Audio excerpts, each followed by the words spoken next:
Hello friends, मैं प्रवीण कुमार आप लोगों को पॉइंट कोचिंग क्लासेस में स्वागत करता हूँ। आप सारे बच्चों मेरे इस वीडियो को मैंने अभी तक जितने भी वीडियो अपलोड कर रखे हैं आप सारे बच्चे उस वीडियो को देख रहे हैं। वीडियो को देखने और कमेंट पढ़ने के माध्यम से मुझे ऐसा लग रहा है कि आप लोगों को मेरी सारी बातें अच्छे से समझ में आ रही है और तैयारी बहुत काफ़ी अच्छी की हो रही है। तो बहुत अच्छी बात है कि लॉकडाउन की स्थिति होने के बावजूद भी आपकी तैयारी बहुत अच्छी चल रही है। तो आज हम लोग नेक्स्ट चैप्टर से आज हम लोग को CHS डिप्लोमा जो विभिन्न प्रकार के बच्चे अपना प्रिपेयर्स कर रहे हैं कॉम्पिटेटिव जनरल एग्जाम्स के लिए, उनको एक चैप्टर से हम लोग को पढ़ना है सोलर सिस्टम, जिसको हिंदी में कहते हैं सौरमंडल। वही चैप्टर स्टार्ट करेंगे, उस चैप्टर्स को पढ़ेंगे, उसके बाद से फिर हम लोग आगे की तरफ बढ़ेंगे। चलिए देखते हैं हम लोग को सोलर सिस्टम्स होता क्या चीज़ है। तो पहले सोलर सिस्टम्स कहते किससे हैं, तो मैं इसकी बात करता हूँ। आप सारे बच्चे ध्यान सुनेंगे। ग्रह, उपग्रह, नक्षत्र, तारे, उछल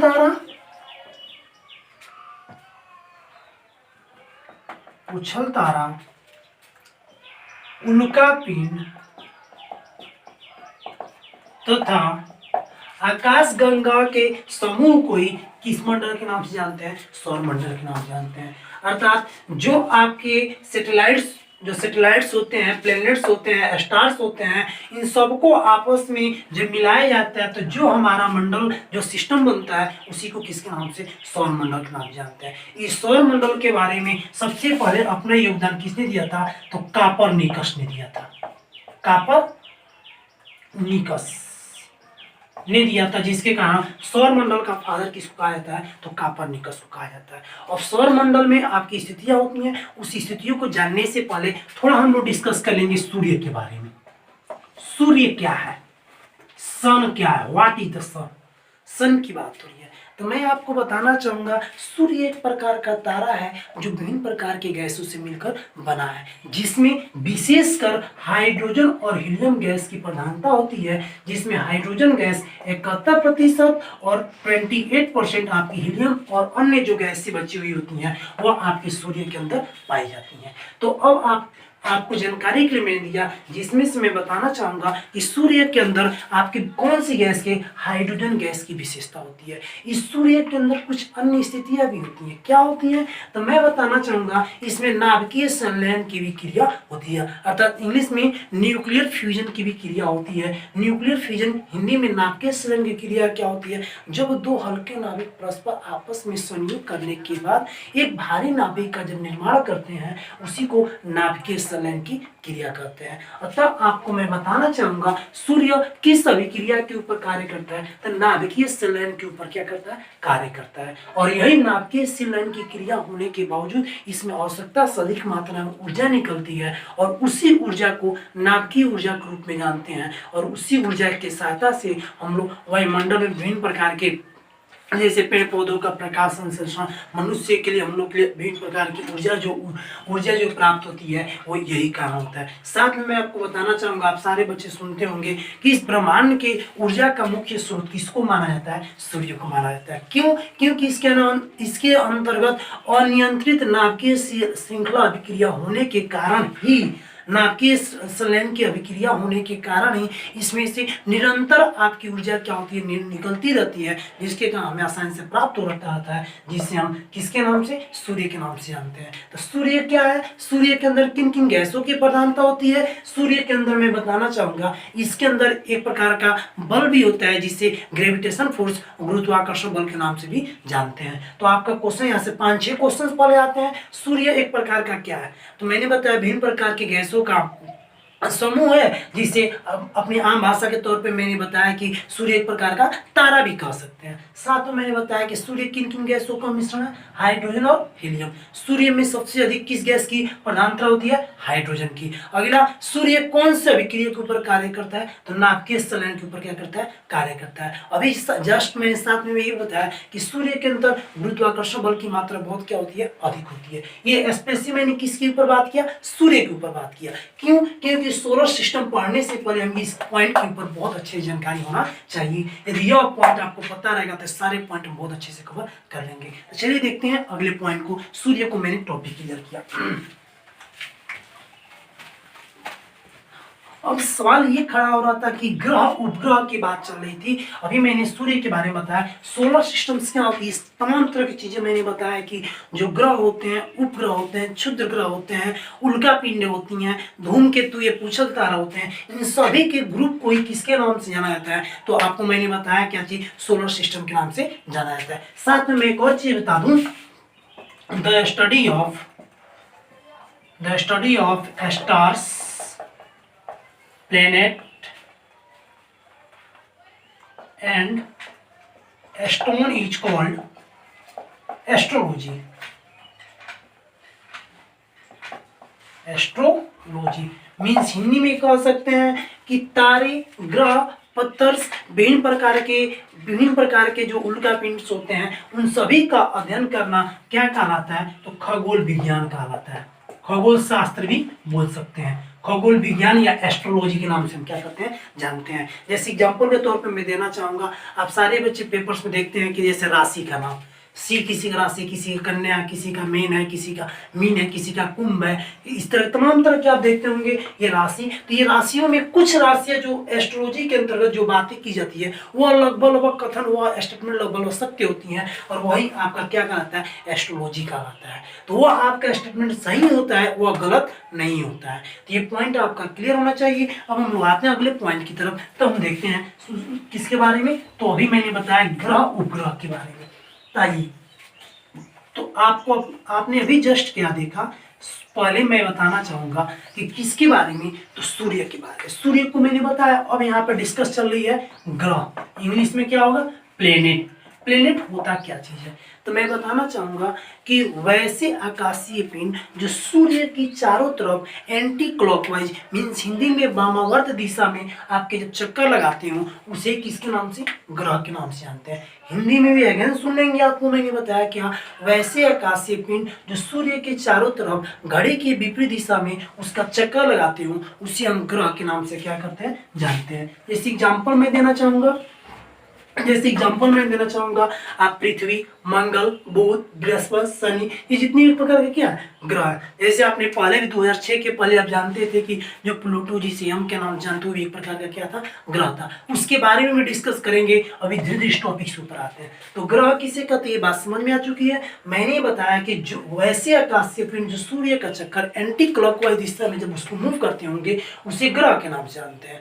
जबकि उपग्रह क्या होते हैं, उपग्रह क्या होते हैं, तो मैं बताना चाहूंगा क्या, वैसे आकाशीय पिंड जो ग्रह का चक्कर क्लॉकवाइज मींस घड़ी की दिशा में मींस ऐसे चक्कर लगाते हो उसे हम किसके नाम से, उपग्रह के नाम से जानते हैं। जैसे एग्जांपल मैं लेना चाहूंगी, यहाँ पे मान लेते हैं कि ये ग्रह आपके एक प्रकार कौन सी, पृथ्वी, अर्थ है। इस अर्थ का ऐसे क्लॉकवाइज जब चक्कर लगाती हो इसी को किसके नाम से, सैटेलाइट्स के नाम से क्या करते हैं, जानते हैं। तो सूर्य क्या था, पॉइंट क्लियर हो गया। ग्रह किसे कहते हैं, ये भी पॉइंट क्लियर हो गया। उपग्रह किसे कहते हैं, ये भी पॉइंट क्लियर हो गया। जबकि मैं बताना चाहूंगा कि 2006 के पहले कुल ग्रहों की संख्या 9 और कुल हमारे उपग्रहों की संख्या कितनी थी, 172 थी। जबकि प्रेजेंट टाइम में कुल आपके ग्रहों की संख्या 8 और आपके कुल उपग्रहों की संख्या है कितनी, 172। प्रेजेंट टाइम में कुल आपके ग्रह कितने हैं, 8। प्रेजेंट टाइम में कुल उपग्रह कितने हैं, 172। जबकि 2006 के पहले कुल उपग्रहों की संख्या कितनी थी, 9। प्रेजेंट उसके पहले आपके उपग्रहों की संख्या कितनी थी, 172। अब ये पॉइंट आपका क्लियर होना चाहिए। ग्रह हमारे कुल प्रेजेंट टाइम में कितने हैं, पहले कितने थे, अभी कितने हैं, ये पॉइंट आपका क्लियर हो गया। ग्रह किसे कहते हैं, उपग्रह किसे कहते हैं। अब आपके सामने सवाल कभी कभी ये भी खड़ा होता है कि सर ऐसा क्यों होता है कि ग्रह सूर्य के चारों तरफ ही चक्कर काटते हैं, अन्य किसी का चक्कर क्यों नहीं काटते। तो मैं बताना चाहूंगा कि जो ग्रह जो सूर्य होता है, सूर्य के अंदर गुरुत्वाकर्षण बल, अभी कुछ देर पहले मैंने बताया था, तो सूर्य के अंदर गुरुत्वाकर्षण बल बहुत ही ज्यादा होता है और ज्यादा होने का उस जो ग्रह होते हैं उनको अपनी अट्रैक्टिव करता है, खींच लेता है, जिसके कारण आपके जो ग्रह होते हैं किसका चक्कर काटते हैं, सूर्य का चक्कर काटते हैं। और यह जब सूर्य का चक्कर काटते हैं तो इलिप्स के रूप में पैराबोला के रूप में, अर्थात हिंदी में जो ग्रह होते हैं वो सूर्य का चक्कर किस कक्षा में काटते हैं, तो दीर्घवृत्ताकार के रूप में सूर्य ग्रह जो होते हैं किसका चक्कर काटते हैं, सूर्य का चक्कर काटते हैं। तो क्वेश्चन आपसे भी पूछा जाता है जो ग्रह होते हैं वो सूर्य का चक्कर किस कक्षा में काटते हैं, तो कौन सी, दीर्घवृत्ताकार दीर्घवृत्ताकार कक्षा में दीर्घवृत्ताकार रूप में आपके ग्रह जो होते हैं वो किसका, सूर्य का चक्कर काटते हैं। तो ये पॉइंट आपका क्लियर हो गया। ग्रह किसे कहते हैं, उपग्रह किसे कहते हैं। प्रेजेंट टाइम में कुल ग्रहों की संख्या कितनी है, 2006 के पहले हमारे कुल ग्रहों की संख्या कितनी थी, उपग्रहों की संख्या कितनी थी। अब हम लोग आगे की तरफ देखते हैं।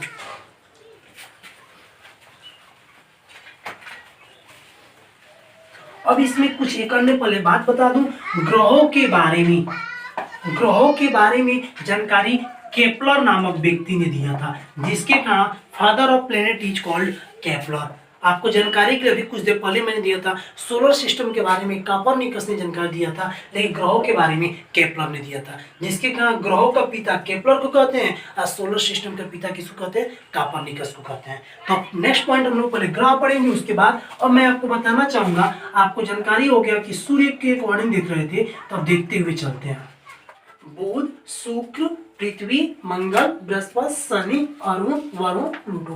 मीन्स इंग्लिश में Mercury, Venus, Earth, Mars, Jupiter, Saturn, Uranus, Neptune, Pluto. इस प्लूटो को हिंदी में यम के नाम से भी जानते हैं। तो अब मैं आपको बताना चाहूंगा कि ये किसके अनुसार सजाया गया, दूरी के अनुसार, जिससे आपके 3-4 क्वेश्चन ऑब्जेक्टिव में पहले लिखने से ही बन गए। क्या क्वेश्चन बन गया, सूर्य के सबसे नजदीक ग्रह बुध, सूर्य के सबसे दूर ग्रह प्लूटो या यम। तो बच्चे कई लोग कहेंगे कि सर ऐसा क्यों है कि अभी प्लूटो, आपको आ रहे थे कि प्रेजेंट टाइम में कुल ग्रहों की संख्या 8 है, अभी प्रेजेंट टाइम में प्लूटो, लेकिन वो था 2006 के पहले आपके सबसे दूर ग्रह प्लूटो था, लेकिन प्रेजेंट टाइम में नहीं है। क्यों नहीं है, पहले इसके ऊपर डिस्कस कर लेते ताकि हम लोग इसके बाद में बात करेंगे। तो अभी जस्ट मैंने कुछ देर पहले बताया ग्रह क्या होते थे। तो ऐसे आकाशीय पिंड जो सूर्य के चारों तरफ क्या करते थे, एंटी क्लॉकवाइज जो चक्कर लगाते थे, तो उसी को हम किसके नाम से, ग्रह के नाम से जानते थे।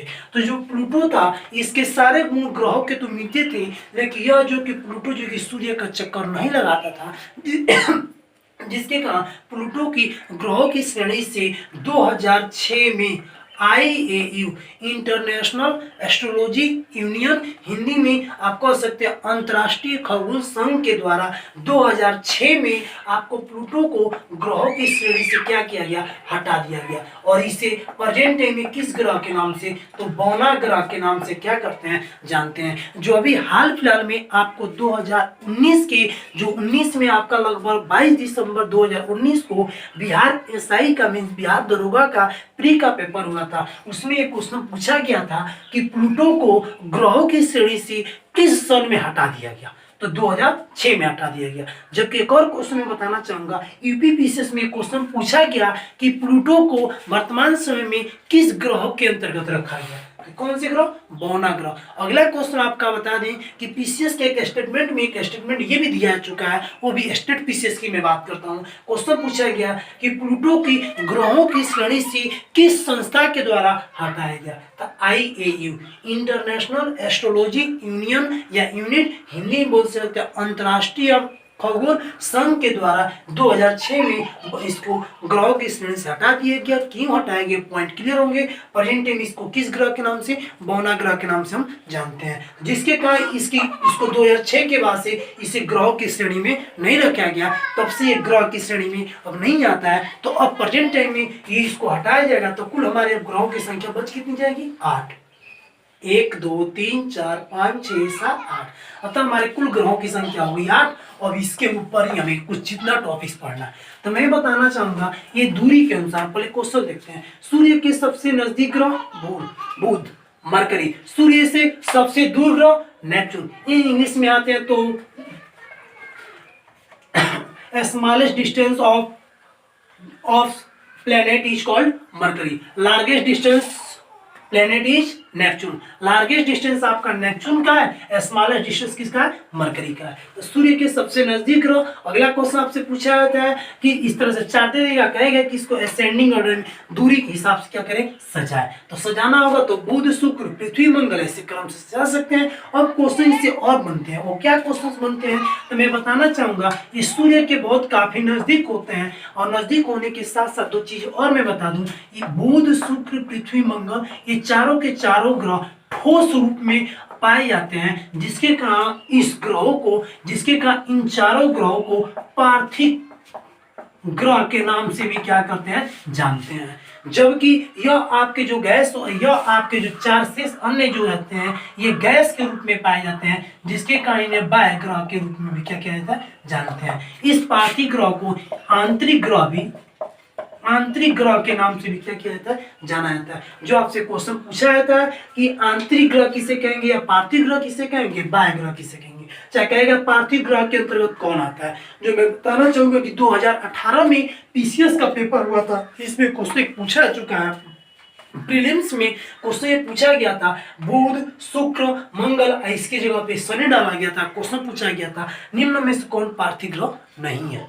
तो आपको पॉइंट क्लियर होना चाहिए, बुध शुक्र पृथ्वी मंगल ये ठोस रूप में पाए जाते हैं, जिसके कारण इन्हें पार्थिव ग्रह या आंतरिक ग्रह के नाम से जाना जाता है। और इनकी दूरी सूर्य से बहुत काफी नजदीक होती है और इनकी दूरी सूर्य से बहुत काफी दूर होती है, और साथ में गैसीय अवस्था के रूप में पाए जाते हैं, जिसके कारण इन्हें कौन से एक्सटर्नल प्लेनेट के नाम में जानते हैं, या किसको इंटरनल प्लेनेट के नाम से जानते हैं। तो ये पॉइंट आपका क्या होना चाहिए था, क्लियर होना चाहिए। दूरी के हिसाब से ग्रहों के श्रेणी क्रम आपको मैंने बताया, बहुत अच्छे से समझ में आना चाहिए, और एक एक पार्ट्स को तोड़ते हुए चलते हैं ग्रहों को। चलिए, पार्थिव ग्रह और आपके बाह्य ग्रह ये दोनों पॉइंट क्या हो चुके हैं, अच्छे से क्लियर हो चुके हैं। अब अगले टॉपिक को क्रम वाइज क्रम देखते हैं। आप ये पॉइंट क्लियर होना चाहिए कि सूर्य के सबसे नजदीक ग्रह कौन सा है, तो आपका बुध। सूर्य से सबसे दूर ग्रह कौन सा है, वरुण। अगला क्वेश्चन मैंने बताया दूरी के अनुसार को क्या किया गया, सजाया गया। अगला क्वेश्चन पूछा जाता है पृथ्वी के सबसे नजदीक ग्रह कौन सा है, तो कौन नजर आ रहा है, शुक्र अर्थात वेनस। आपसे क्वेश्चन पूछा जाएगा पृथ्वी के सबसे नजदीक ग्रह शुक्र होता है। अब ऐसा क्यों होता है इसके ऊपर बाद में एक्सप्लेन करेंगे। अब आपको एक एक करके हम देखते हैं। कौन से पहले, तो बुध के बारे में, बुध ग्रह के बारे में आपका क्या होता है, तो मैं बताना चाहूंगा कि आकार में सबसे छोटा ग्रह, सबसे छोटा ग्रह के रूप में किसको, बुध को जानते हैं। बिना उपग्रहों वाला ग्रह, अर्थात इसके उपग्रहों की संख्या एक भी नहीं होती है। बिना उपग्रहों वाला ग्रह अर्थात इसके कुल उपग्रहों की संख्या कुल कितनी होती है, 0 होती है। बिना उपग्रहों वाला ग्रह कौन होता है, तो बुध होता है। जानकारी के मैंने दे दिया। सबसे छोटा ग्रह आपका कौन सा होता है, सूर्य के सबसे नजदीक ग्रह कौन सा है, तो बुध है। ये पॉइंट आपका क्लियर होना चाहिए। और बुध के बाद से मैं बताना चाहूंगा किसके ऊपर, शुक्र के ऊपर। तो आपको मैं बताना चाहूंगा कि क्या चीज, भोर का तारा, सांझ का तारा, पृथ्वी की जुड़वा बहन, पृथ्वी की जुड़वा बहन, सुंदरता की देवी, सबसे गर्म ग्रह, सबसे गर्म ग्रह, सबसे गर्म ग्रह के बाद इसमें और 2-3 खासियत समझ लेते हैं कि वह कौन ऐसे ग्रह हैं जो आपके मतलब एंटी क्लॉकवाइज ना मूव करके क्लॉकवाइज मूवते हैं। तो आपको मैं बताना चाहूंगा शुक्र और अरुण ये ऐसे दो ऐसे ग्रह हैं, शुक्र और अरुण में यूरेनस, दो ऐसे ग्रह हैं जो आपके क्लॉकवाइज क्या करते हैं, सूर्य का चक्कर काटते हैं। साथ में इसकी एक और बहुत बड़ी खासियत है इस शुक्र ग्रह की, आपसे क्वेश्चन एग्जाम में कई बार पूछ दिया गया है कि आपका वह कौन ऐसा ग्रह है जहां पे सूर्य पश्चिम में उगता है, तो कौन सा होगा, शुक्र। क्यों होता है, ये पॉइंट के ऊपर आप क्लियर हो चुके होंगे। अब यहाँ पे सवाल खड़ा होता है, भोर का तारा, सांझ का तारा शुक्र को ही कहते हैं क्यों।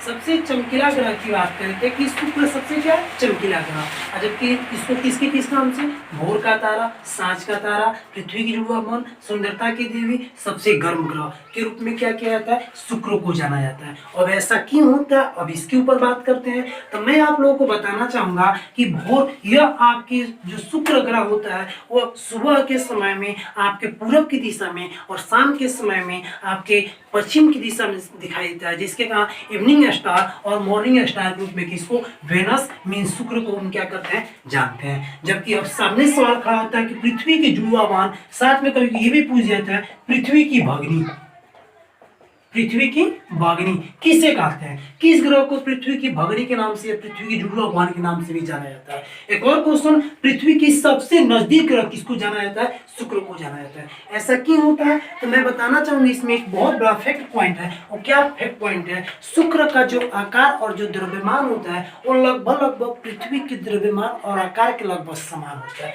जिसके कारण शुक्र को शुक्र को पृथ्वी के जुड़वा मान या पृथ्वी के भगनी के रूप में भी क्या किया जाता है, जाना जाता है। तो आपको जानकारी होना चाहिए सबसे चमकीला ग्रह, भोर का तारा, सांझ का तारा, पृथ्वी के जुड़वा मान, पृथ्वी की भगनी, सुंदरता की देवी और सबसे गर्म ग्रह के रूप में किसको जाना जाता है, शुक्र को जाना जाता है। अब साथ में मैं ये बता दूं कि आपने यहाँ पे एक पॉइंट पढ़ा कि सबसे गर्म ग्रह शुक्र को ही कहा जाता है, क्यों बुध को नहीं कहा जाता। तो मैं आपको बताना चाहूंगा, आपने पढ़ा होगा ग्लोबल वार्मिंग की क्रिया, ग्लोबल वार्मिंग की क्रिया, साथ में आपने green house gas, green house effect के रूप में आपने पढ़ा होगा हरित गृह प्रभाव में। तो आपको ये भी पता होगा कि वायुमंडल में जो सबसे गर्म गैस होती है वह CO2 होती है, अर्थात कार्बन डाइऑक्साइड गैस होती है। जो कार्बन डाइऑक्साइड गैस होती है वह वायुमंडल में 0.03%, जबकि स्थलमंडल में 0.02% पाई जाती है। जो इसके बारे में भी आप पहले ध्यान से सुन लेंगे। अभी मैंने बताया कि सबसे गर्म ग्रह आपका, सबसे गर्म आपका जो गैस होता है वह CO2 होता है।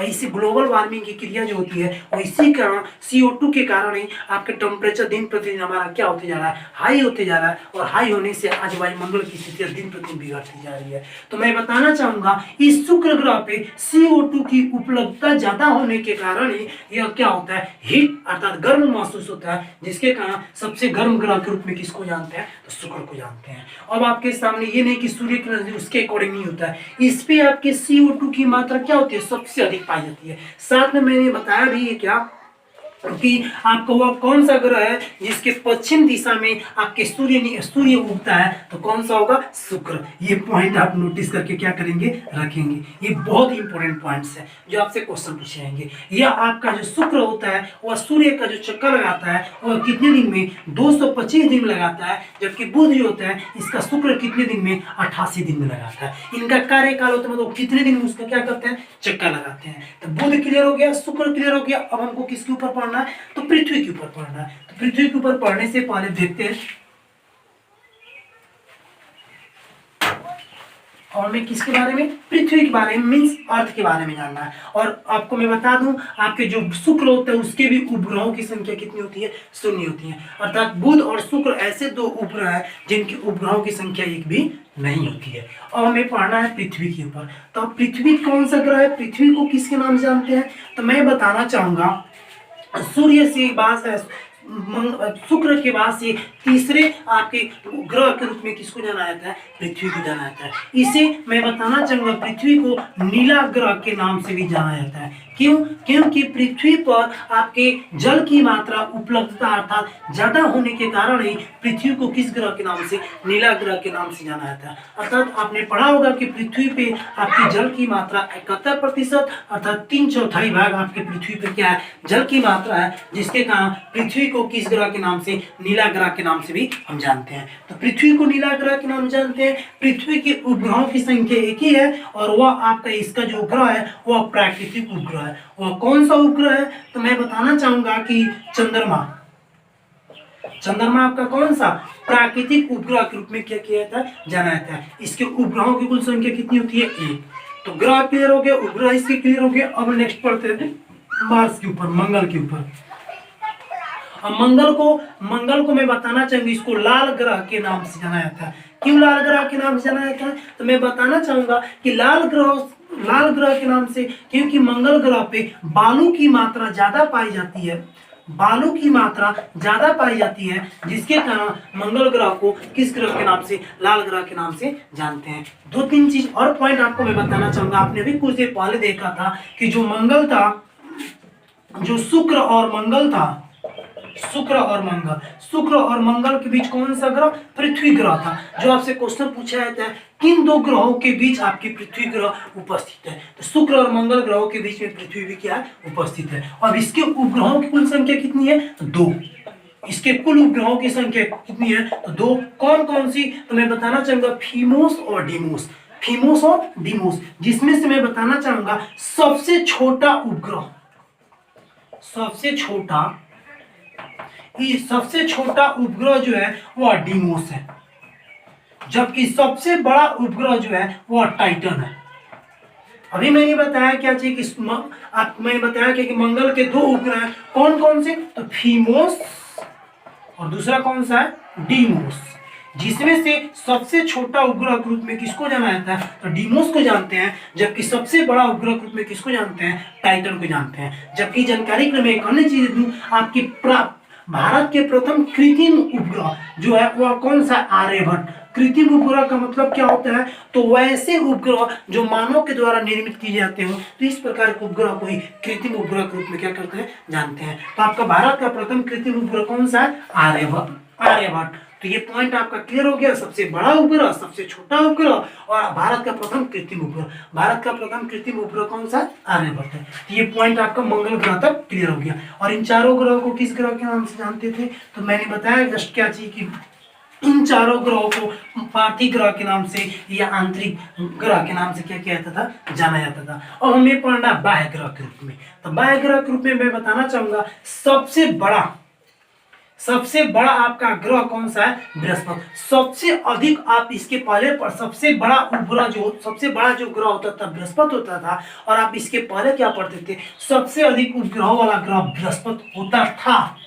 अभी आपको मैं बता दूं 2019 दिसंबर के पहले आपके सबसे अधिक उपग्रह वाला जो ग्रह होता था वो बृहस्पति होता था, लेकिन प्रेजेंट टाइम में ये नहीं है। सबसे भारी ग्रह के नाम से, सबसे बड़ा उपग्रह के नाम से किसको जानते हैं, तो बृहस्पति को जानते हैं। ये बृहस्पति आपका क्या होना चाहिए, क्लियर होना चाहिए। इसको मैं बताना चाहूंगा, इसको पीला ग्रह के नाम से भी क्या किया जाता है, जाना जाता है। इसके कुल उपग्रहों की संख्या जो है वह कितनी है, इसके कुल उपग्रहों की संख्या कितनी है, 67 है। अब आपको ये पॉइंट क्लियर होना चाहिए कि पीला ग्रह के नाम से किसको जानते हैं, सबसे बड़ा ग्रह कौन सा है, सबसे भारी ग्रह कौन सा है, और सबसे अधिक उपग्रह वाला ग्रह के नाम से पहले बृहस्पति को जानते थे, लेकिन प्रेजेंट टाइम में किसको जानेंगे हम, शनि को। आपसे क्वेश्चन पूछा जाएगा कि सबसे अधिक उपग्रह वाला ग्रह कौन सा है, तो शनि। इसके पहले था कौन, बृहस्पति। बृहस्पति के ग्रहों की संख्या 67 हुआ करती थी, जबकि इसके 62 हुआ करती थी। प्रेजेंट टाइम में आपके शनि के उपग्रहों की कुल संख्या 82 हो चुकी है, जिसके का अब इसको प्लस करके देखा जाएगा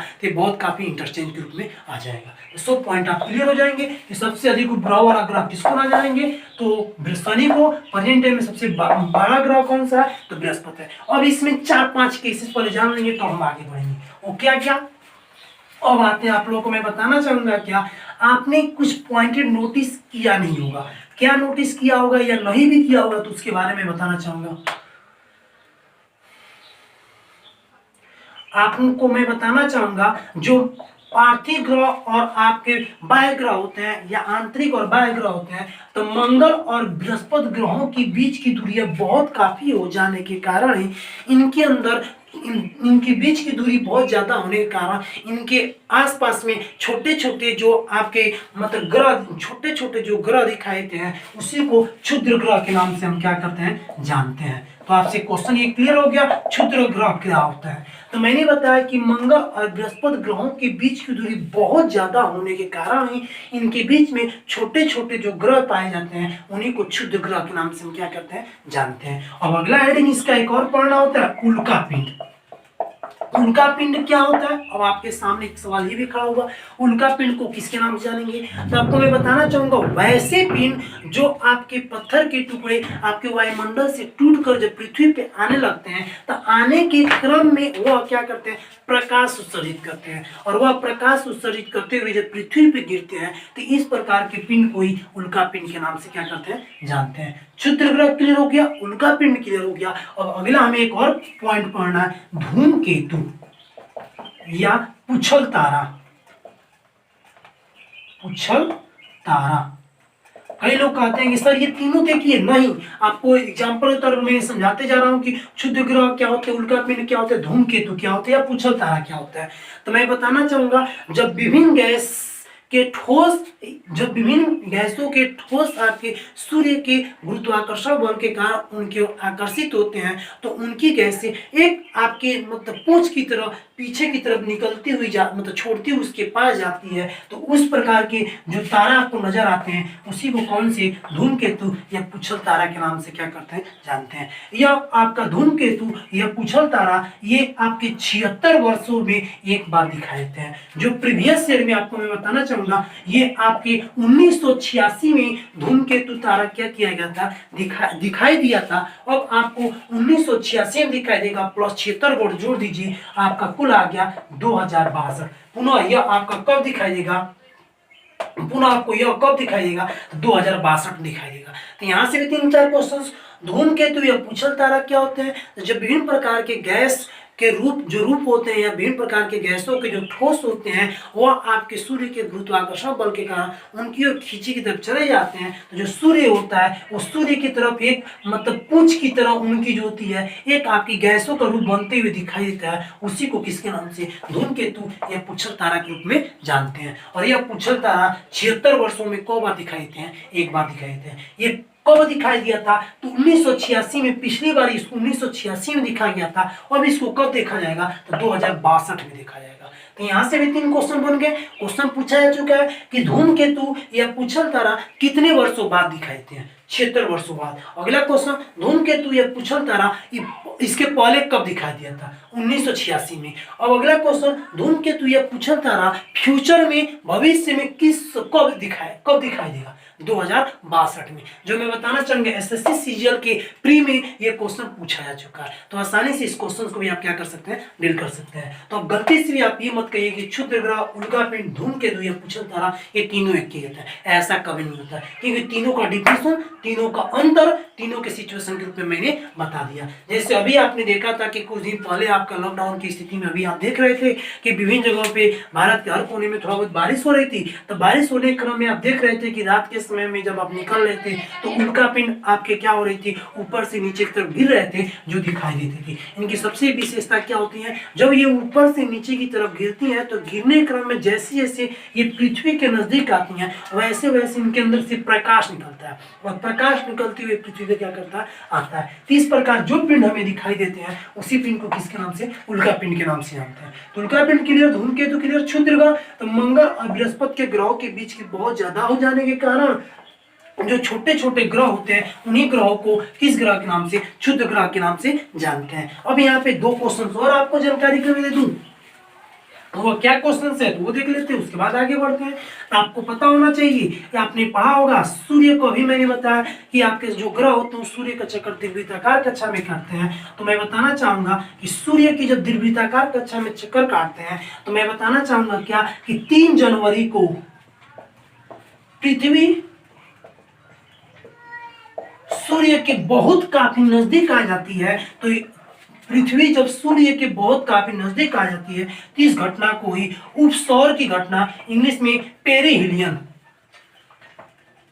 जब पृथ्वी सूर्य के बहुत काफी नजदीक आ जाती है तो इस घटना को उपसौर के नाम से जाना जाता है। और पृथ्वी सूर्य के नजदीक कब आती है, 3 जनवरी को आती है। जबकि तो उस दिन आपकी पृथ्वी से सूर्य के बीच की दूरी कितनी हो जाती है, 14.70 करोड़ किलोमीटर हो जाती है। अर्थात आपकी पृथ्वी से सूर्य की दूरी कितनी, 14.70 करोड़ किलोमीटर आपकी 3 जनवरी को हो जाती है। जब पृथ्वी सूर्य से बहुत काफी दूर हो जाती है तो उस घटना को ऑफशोर की घटना, इंग्लिश में एपीहिलियन के नाम जानते हैं। और उस समय सूर्य से पृथ्वी के बीच की जो दूरी होती है वो 15.21 करोड़ किलोमीटर होती है। तो इस घटना को, और यह घटना जो होती है वह कब होती है, 4 जुलाई को होती है। जो आपके पेपर में क्वेश्चन बहुत बार पूछा जा चुका है, ऑफशोर की घटना किस तिथि को होती है, 4 जुलाई की होती है। उपसौर की घटना किस तिथि को, 3 जनवरी को होती है। आपकी उपसौर किसे कहते हैं, तो जब पृथ्वी सूर्य के बहुत काफी नजदीक हो जाती है तो उस तिथि को उपसौर की घटना कहते हैं। और जब पृथ्वी सूर्य से बहुत काफी दूर हो जाती है तो उस घटना को ऑफशोर की घटना के नाम से जानते हैं। और यह घटना कब होती है, 4 जुलाई को होती है। और आपको जानकारी के लिए मैं अन्य थोड़ा इसके बारे में दे दूं कि पृथ्वी का जो द्रव्यमान होता है वह 6 × 10 के पावर कितना, 24 केजी होता है। पृथ्वी की जो त्रिज्या होती है वह 6400 किलोमीटर होती है। पृथ्वी की त्रिज्या इतनी होती है और पृथ्वी का आपका जो द्रव्यमान होता है 6 × 10 के पावर कितना, 24 केजी होता है। पृथ्वी से सूर्य की दूरी कितनी होती है, पॉइंट आपका क्लियर हो गया। तो ये आप सब लोगों को क्लियर। जबकि मैं एक और चीज बताता हूँ, पृथ्वी की जो उम्र है वह कितनी, 4.5 बिलियन